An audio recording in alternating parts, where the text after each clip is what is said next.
4, 3, 2. You know, one road you'll put a 4-foot shoulder on, the next road you'll put a 3-foot shoulder on. That's it. The volume of the traffic on it. And then to roll Working that. good. Then we roll that, and then broom it again. And then your road is right out to the shoulders, and you remade your shoulders. A lot of these roads deteriorate They got no, outside. yeah, they break up, the edges break up. But we're fixing all that, so. Just takes time to do it all. Mm-hmm. Now, have you been short men this summer taking vacation? Not too bad. Not yet anyways. I mean, the ones that I have.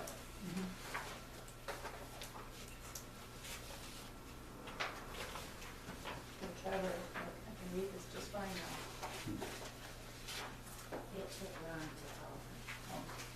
See, what I end up missing is, you know, when you got one person, say, in the loader, then he's a truck driver, and I'm short one truck driver anyways.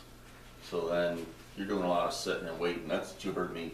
I was just sitting waiting halfway up the hill, waiting for them. And they'd already done it for 2 hours. 'Cause I worked on other stuff for 2 hours, and I went up there with a grader. But, you know, when you have 2 truck drivers gone, like one was on vacation today, one day, and one of them I had supply in the yard with the stuff I was putting on the shoulders. So now you have 2 people. And the grader can go a lot faster than 2 people just putting the stone down. So.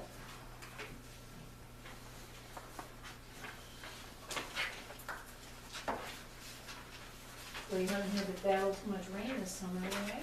No, not yet.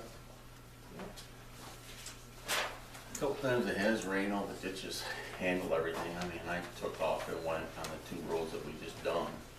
Yeah, we get that inch in an hour. Yeah, I mean, it was raining hard and everything was, the ditches were all handling it, the water was running off the roads, so.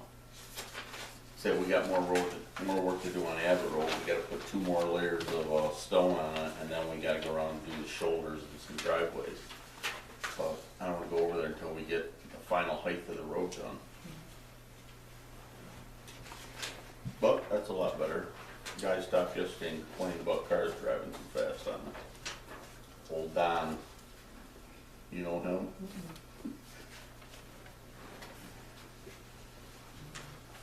That's until you kind of fix the road, huh?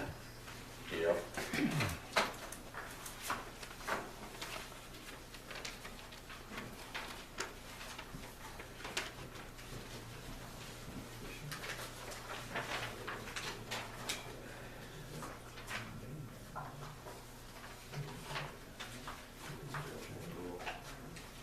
I'm gonna kind of move this one. Cool.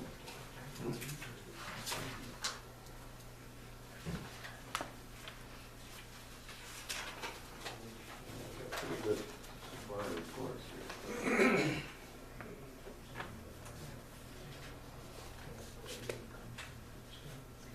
Oh, it's Mahuka Lounge? Okay, that's what it says, Mahuka. Okay. Hopefully that doesn't happen. Well, whatever kind of lounge it is.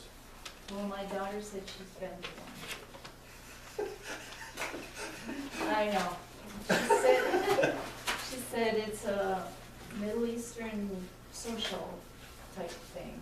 Uh-huh. She said there's nothing wrong, it's nothing illegal. She said this is something that they customarily do, and so around colleges where there's a lot of kids, students from the Middle East, that's what they like to congregate. I said, what are you doing? Well, you're Asian. Well, I hope that I'm wrong and she's right, that's for sure. Yeah, I hope so too. But, that's, it is, isn't Okay, we can, we're all set with the reports, we'll move forward. Supervisor Madison, did you get any information for us on that? For wind, or not for wind, for solar power? I got the guy's name and stuff, and I'm trying to get he's gonna send me some stuff. I want him to come down and talk to us, because you go up to the North Country, well, all these highway departments They all got it. Yeah. I mean, it's really pretty neat. Now I was in the town office and, geez, they got each room has these little separate, whether they're little air conditioners for the summer or they heat in the winter. And they can close off each of these offices, and they say they're really, really saving a lot of money. And I think we gotta try to get this guy, compare him with who we have over here in, you know, the Madison thing, and just to see the town of Orleans and some of these other ones up north only had to pay 90% of the grant. The grant paid 90, they paid 10. Right, or 10%, excuse me, yes. And, I mean, and everybody that works there, the town clerks, everybody, the highway guys, they're like, it's pretty impressive when you go down through, they got kind of a bigger place than us, and the whole roof is, Our whole roof faces south, Yeah. so, I mean, I don't know if the guy went down there and did his little lino. He did. He Well, did. down there, That's right, you took it down. they got them on, of course, the way their highway department is, it's on the front, the way it's positioned, probably, it's kind of southwest actually. But they have the big, you know, the big things, and they're pretty impressed with this stuff, and the people like them, most of these towns.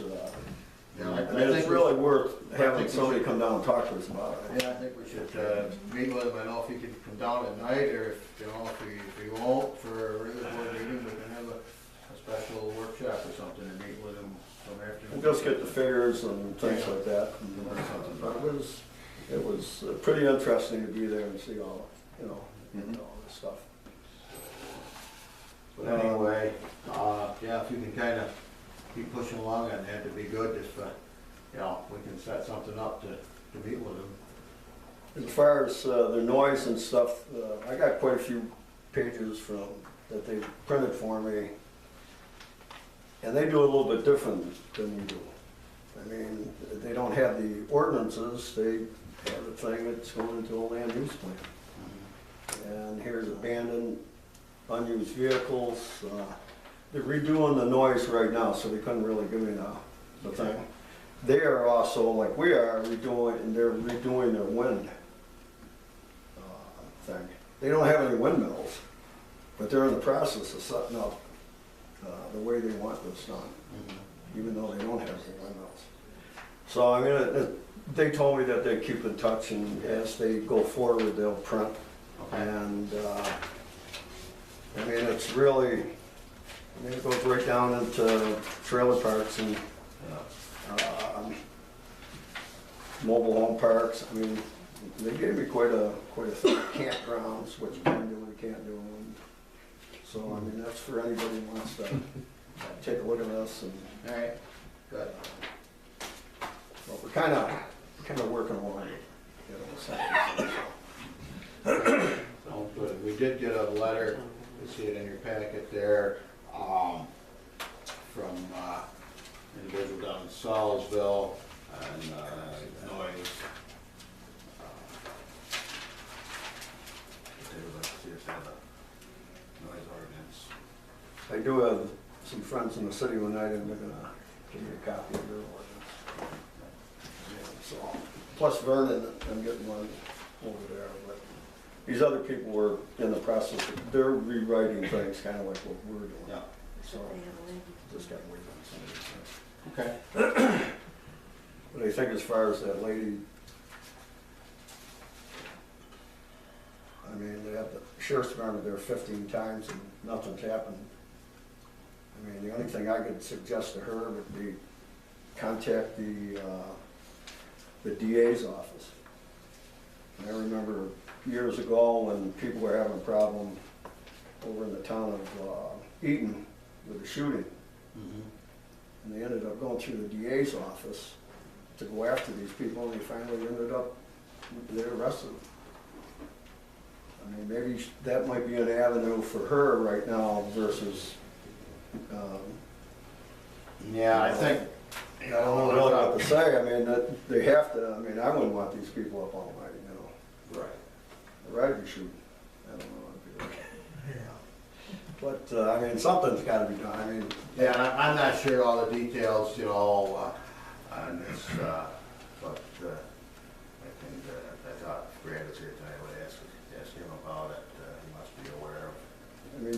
you know, you see the sheriff down at the county meetings, maybe you could, Yeah, I could talk. and like I say, maybe this lady needs to talk to the district attorney.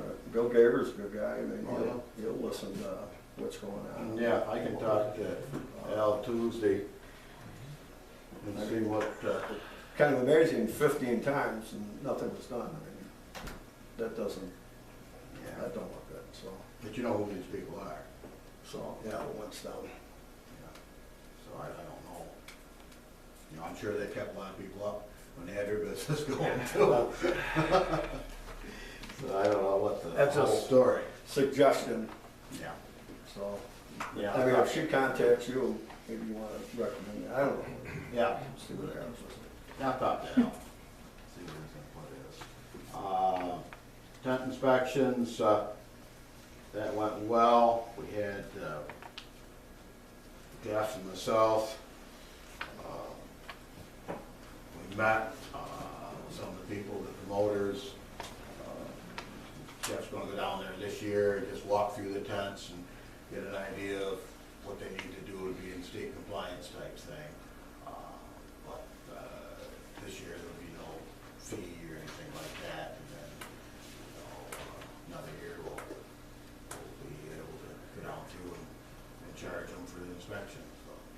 And I did contact, 2 promoters that don't attend those meetings, and that type of thing. I called Mark Beebe, and I went out and saw Tom Terry on the field, so they know, so, they're another year what's gonna be going on, so they can plan on it this year as far as having spaces for exits in their tents, so. So it's only tents that are over 100 feet? Correct. Correct. Do you have any idea how many that will be approximately? Very few, but, you know, they have to have an exit every 100 feet. So if they got a 200-foot tent, they'll have one exit. So it's not a, you know, big hardship on them, I don't believe. But still, when they're renting out spaces for next year, they need to know that now. So that went well. Under new business, yeah, the rules of decorum, we'll talk about that when we got a full board. Diane, I missed you. You got a report for us? I do. Okay.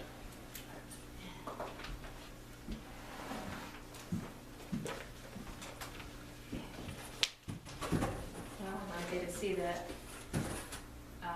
I am doing some things with the historic research and things that I'm finding here. Let me just pass these around and keep you on. This is our hand. Thank you.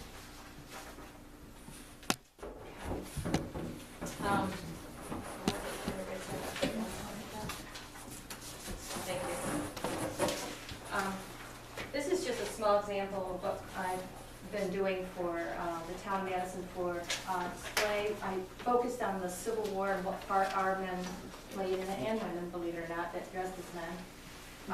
And town of Madison actually really honestly, they did it for the money to help the farms, and they were, you know, many times they were not discovered, and they think there was as many as 400 women in the Civil War that were, you know, dressed as boys or men, but usually not found out.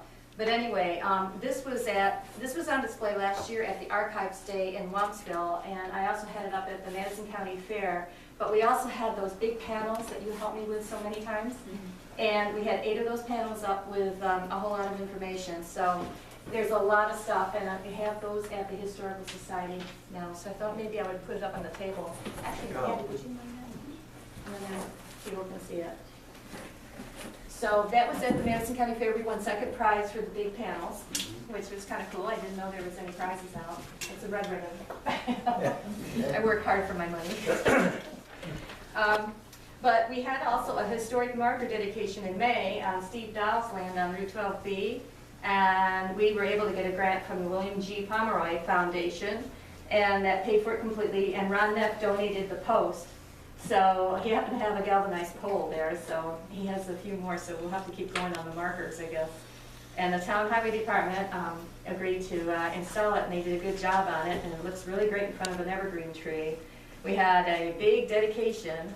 We waited till the spring so the weather was better. We had 24 people show up, many historians from the county and other surrounding areas, plus the state historian came all the way from Albany, and Matt Ertz, our county historian, and Ron Bono talked about this history and what happened, and the whole idea was that the first hop field that made commercial hops was successful here in the town of Madison, and it was on what is now Steve Dow's land, and we provided up to 87% of the hops for the whole country. Not only our town, but many others that were within a 4-county area by 1859. So it was kind of cool to find all this stuff out. And the group also toured Mosier's new hop yard, and they went to Good Nature Brewing in Hamilton. So Yay! it's supporting a nice, yeah, That's my daughter. that's a great business we're supporting. My husband drives for Bernie Bus, and he's trying to get a tour to stop there. Oh, So, cool. yeah. Madison County Fair display, I just went over that, but I just wanted to point out that we had Camp Mitchell in the town of Madison, which was just on the borderline of Hamilton, next to the McDonald's on Route 12B, and it went back to Madison Street. And that was the only permanent training camp in Madison County, and it was there for the duration of the war. And it was a stockaded, I wish I had a photo of it or some kind of a sketch of it, but it was stockaded, and I read a lot of the history on it, so I have that on the display that I have left at the Historical Society. And Madison was one of the few towns that raised extra money to pay soldiers when they came back, and if they completed a 3-year tour, they were paid up to $500, so that was quite a lot of money. They also helped with ways like giving doctors services for free to the families that were left behind. If they needed milk, they would give them a cow. You know, people helped each other quite a lot in those days. Then the Town of Madison Day at Madison Lake, we attended that, and the Shenango Canal, I was there as a captive audience selling ice cream floats and root beer floats and ice cream sundaes. Let's get it straight. And I also forgot to put on here that Michelle Magnuson, who is with the Madison County Historical Society, wrote a book about the town of Madison and the town of Hamilton together. It's a pictorial book produced by Arcadia, and it is available, I know, at various places, and it's a really cool storyline of what we've gone through and where, to get to where we are today. And things cycle all around, so I'm sure that, there's going to be some things coming back, like, the Amish and Mennonites. You see the horse-drawn buggies again, and it's kind of cool to see that. And we're going to be, I forgot also to put down there that we are in the shuttle bus. The Historical Society is dressing up in full garb for the shuttle bus runs for the antique show from Thursday through Sunday. And that's next week, and I hope it's not too hot. They're going to ask for donations if people please, but it is a free ride, and people can shuttle from one end of the street to the other. It's going to go through the different show fields and pick up people at 7 different points, I believe, this year. So my husband's driving the bus, so he's the one to talk to about that. Upcoming, I just wanted you to know that there's a regional meeting for the Association of Public Historians of New York State that I'll be attending, and it's right in Cortland, and that's October 6th. And then there's a class for appraising documents, trying to figure out their value, and it's just a one-day thing on September 26th. And I already spoke about the Archives Day in Wampsville, but this year it's going to be on displays of railroads and trains, and I know John Tavey has wonderful books out, and he's going to be our speaker for the Historical Society on September 17th at 7 o'clock, and he is a wonderful speaker, so if you're interested in trains, railroads, he's the one to come see. Other events is we've been busy with the Shenango Canal, widening the trail, and thanks for everything you've been doing and coordinating. The Marcia Cheney from BOCES and Travis Owens from Madison Central School have supervised students for 4 weeks from BOCES. It's I guess it's state monies that goes to the county that's allocated to different projects throughout the county, and we were one of them. Pardon? Yes, exactly. And they get a chance to earn money and have to get up at 6 in the morning or 7 in the morning and make it to work, and it's something that keeps them busy and dedicated, and